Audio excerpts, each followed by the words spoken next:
I'm not really worried about the dangers. You know, I think they say over the history of Dakar in the last 31 years, I guess it's now raced, over 30 people have died. So it's basically one person a year dies. It's a long rally. People die in these things. Can't be that bad. You know, you only die once.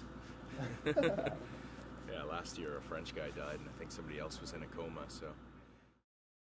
I'm Rick Hatswell, and I'm here at rally school basically. It's March right now. I don't know what the date is, March 7th I think, today.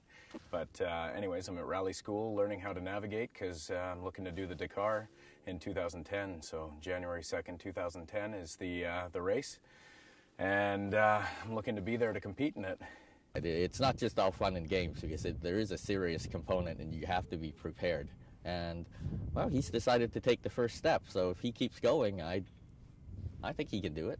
Who are the people? The real kind of fatalities are the really fast guys, and I don't expect to be the fastest guy out there. I just want to try to get through this thing and finish it is my goal, and if it's last place when I get there, I'm good with that. The Dakar Rally was a rally that started in 1977, and I'm not sure the whole history of it exactly, but basically it started in Paris, went to Dakar in Senegal, so it was called the Paris-Dakar. Since then it's been in different countries for the start, but it always finished in Dakar.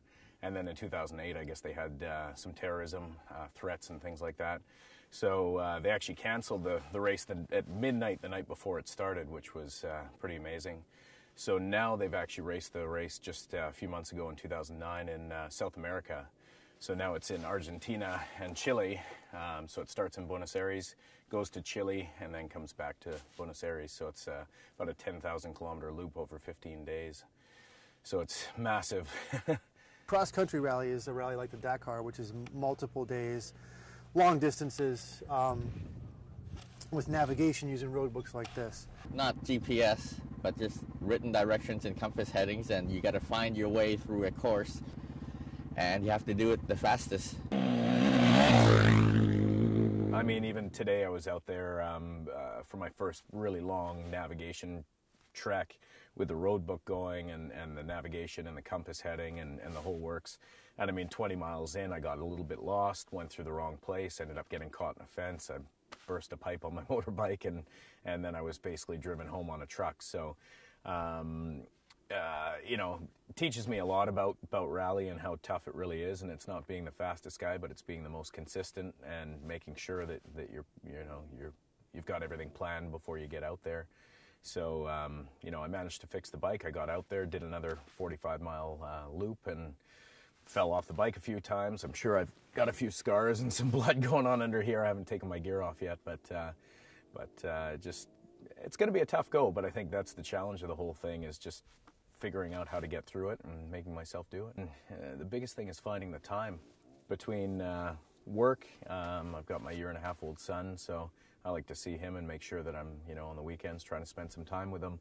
But of course, if I'm really serious about this thing, I need to get out on the weekends and leave at 5 in the morning and do a full day or stay overnight somewhere and come back and do, you know, the 800-kilometer days just to make sure that I'm ready for it. So that's probably the biggest thing, is just time and allotting my time to the right thing. I've got a full-time job, so my family's business is Craftsman Collision in Vancouver, British Columbia. My dad's the independent owner of the business, and he's pledged to sponsor me for $60,000. What about for the Dakar Rally? Well, that's dropped. We're in a recession. I don't think it's dropped at all. My dad hates motorbikes, so that's a tough one. He has always hated motorbikes. Great-grandpa said, cheaper to buy a rifle and shoot yourself than to ride a motorbike. I mean, they're still dangerous, but my dad's got it in his head that motorbikes are bad and that's it. It's a big challenge, and you see a lot of guys, maybe they ride big for 2 days, but to ride 500 miles a day for 15 days, not a lot of people can do it. So you have to have the mindset. You can do well, you can finish. That should be the best goal, I think, would be to go and try to have fun, try to finish. That's all you can expect to do the first time.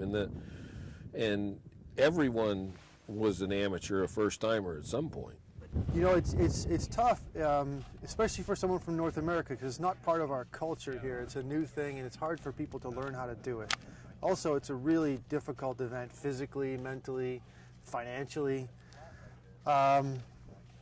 Most first-timers don't finish, and that's just the way it goes.